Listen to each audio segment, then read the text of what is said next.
Hello, have a good day, everyone. Today we are diving into the dynamic and critical issue of sustainable mobility within Jakarta Greater Area. And this presentation will explore the key factors that shape household transportation choices, analyzing the shift towards electric vehicle and sustainable public transportation. And according to microeconomics perspective, of course, business landscape and sustainability.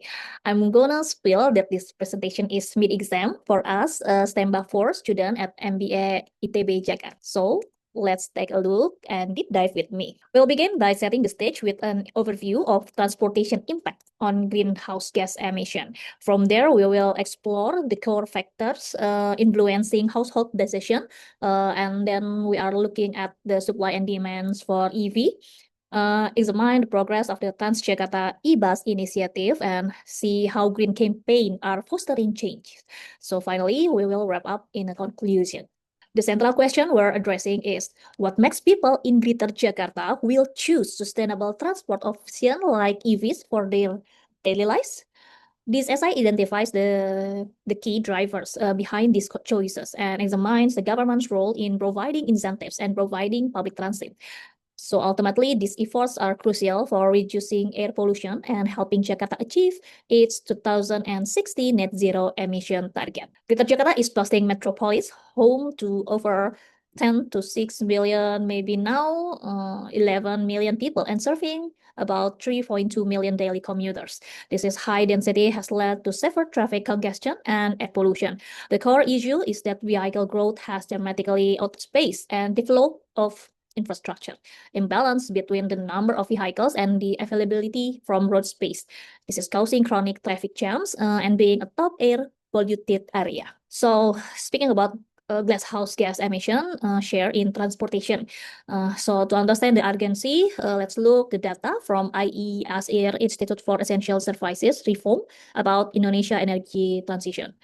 In 2022, Indonesia transportation sectors emit 150 megatons of CO2 equivalent. Passenger transport account for the vast majority, over 73% of this emission. Within this, motorcycles are the single largest contributor at 36.1%, and then followed by cars at 21.8%. This clearly shows that tackling private vehicle use is key decarbonization. Factors influencing household preferences. So what influence a household choice of transportation? My analysis identifies four key areas.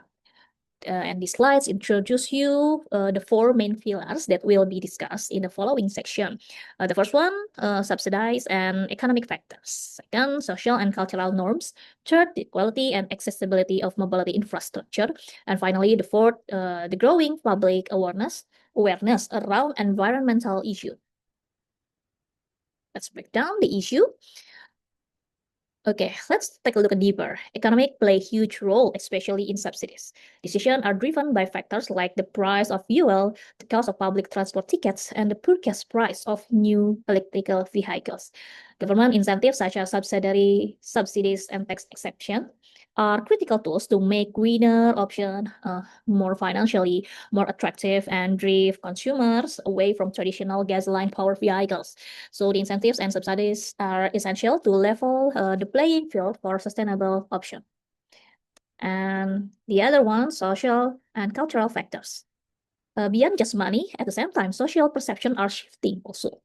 In Greater Jakarta, owning an EV car or e-bike is increasingly seen as a status symbol of a modern and healthy lifestyle. So it's no longer just an environmental choice, but forward-thinking decision that reflects us both sustainability trends and practical urban needs. So EV are associated with being modern and healthy conscious mindset. For shifting values, the decision to own an EV is influenced by global sustainability trends and desire for smart urban mobility. Okay, the other factor is mobility, infrastructure, and accessibility. Of course, the choices are limited by what is available in the town. The quality of public transport operators also we can choose about 4 to 5 in Jakarta, such as MRT, LRT Jakarta, and then Transjakarta and commuter line. Also the feeder, that what we call microtrans. Another is the safety of connectivity of bike lanes. bike lines, and then the widespread availability of EV charging station. This is also fundamental, as we know that until recently, the charging infrastructure are still not evenly spread across the country, but still concentrate in Java Island, even in the larger city like Jakarta. Without robust and accessible infrastructure, even the most motivated individual will struggle to adopt sustainable habits. We are moving to another is awareness for environmental issue. Finally, we are seeing a clear trend towards a healthier lifestyle in Jakarta. As more people seek out green spaces, outdoor activities, their desire for cleaner transportation also grow. They want to move between home, work, recreation, also sport activity without contributing to the air pollution they are trying to escape. Also creating natural demand for green vehicle. Jakarta residents are adopting healthier habits and spending more time outdoors. This lifestyle change fuel desire for non-polluting transportation option. So let's talk about supply and demand for EVs in Jakarta. Looking at the market dynamic, we can see that EV demand is heavily influenced by the price, while high upfront costs are also barrier, rising fuel prices also, and the government incentives like VAT exemption are making EVs looks more attractive. So, however, affordability remains is a key issue. So, however, affordability remains a key issue for lower income households. So, motorcycles are still the default choice.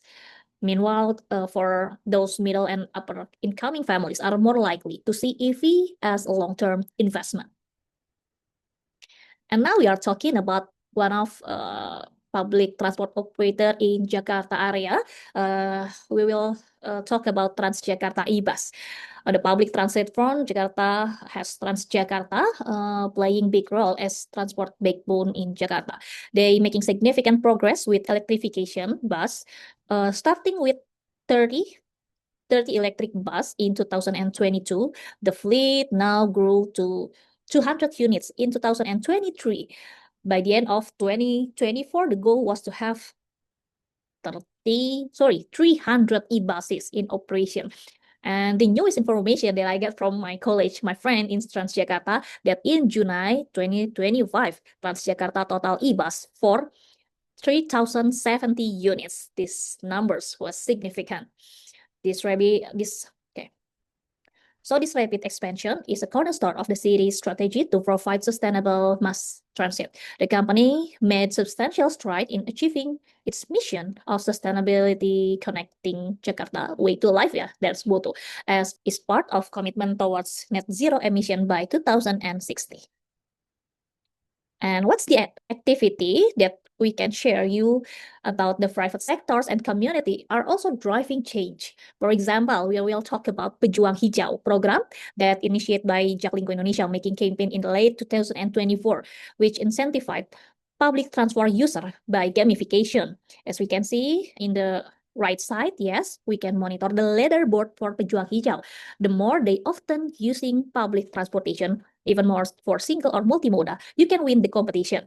And the results were tangible. The top participant, I remember the name Dani, saved over 7,083 kilograms of CO2 equivalent in just 25 days. If we can say that this is equal to planting 30 mangrove trees, yeah.